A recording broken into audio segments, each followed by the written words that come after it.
લોકસભામાં આઈએસએસ મિશનની સફળતા પર થઈ વિશેષ ચર્ચા। કેન્દ્રીય વિજ્ઞાન અને ટેકનોલોજી મંત્રી જીતેન્દ્રસિંહે કહ્યું, અંતરિક્ષ યાત્રી શુભાંશુ શુક્લાના સફળ ભારત આગમન પર દેશ જશ્ન મનાવી રહ્યો છે, ત્યારે વિપક્ષ નારેબાજી કરવામાં વ્યસ્ત, ચર્ચા માટે તૈયાર નહીં।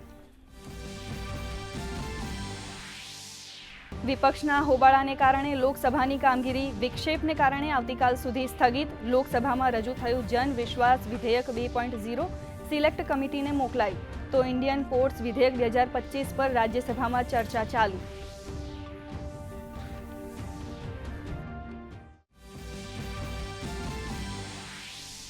એનડીએ તરફથી ઉપરાષ્ટ્રપતિ પદના ઉમેદવારને સમર્થન અપાવવાના પ્રયાસો પૂરજોશમાં।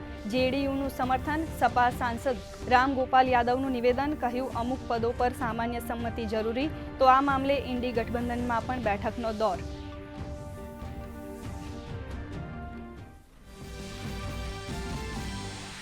મુંબઈમાં આજે અને આવતીકાલે ભારે વરસાદનું રેડ એલર્ટ, લોકોને બિનજરૂરી કામ વગર બહાર નહીં નીકળવા મનપાનું સૂચન। તો દિલ્હીમાં સતત વરસાદથી યમુના નદીનું જળસ્તર પહોંચ્યું ભયજનક સપાટીએ, નીચાણવાળા વિસ્તારોને કરાયા સાવચેત।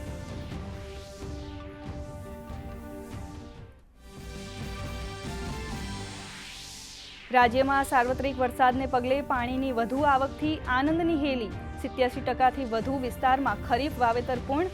રાજ્યની જીવાદોરી સમાન સરદાર સરોવર ડેમમાં 76% વધુ જળ સંગ્રહ। તો આજે સૌરાષ્ટ્ર અને દક્ષિણ ગુજરાતના અનેક વિસ્તારોમાં ભારે વરસાદનું ઓરેન્જ એલર્ટ।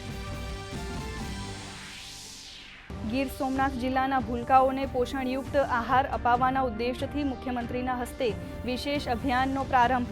આગામી 1 વર્ષ દરમિયાન આંગણવાડીના 1200થી વધુ ભૂલકાઓને પ્રતિદિન પોષણયુક્ત લાડુનું કરાશે વિતરણ। સોમનાથ મહાદેવના પ્રસાદ સ્વરૂપે 28 ટન પોષણક્ષમ આહાર પહોંચાડવાનું લક્ષ્ય।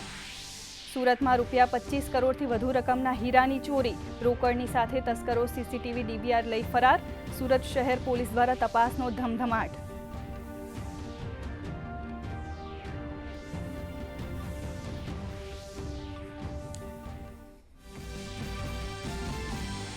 યુક્રેનમાં સંઘર્ષ વિરામ માટે યુક્રેનના રાષ્ટ્રપતિ વ્લોદિમીર ઝેલેન્સ્કી અને યુરોપિયન નેતાઓ વોશિંગ્ટનમાં અમેરિકાના રાષ્ટ્રપતિ ડોનાલ્ડ ટ્રમ્પ સાથે કરશે મુલાકાત। બેઠક પહેલા ટ્રમ્પે કહ્યું, યુક્રેનને નહીં મળે ક્રાઇમિયા।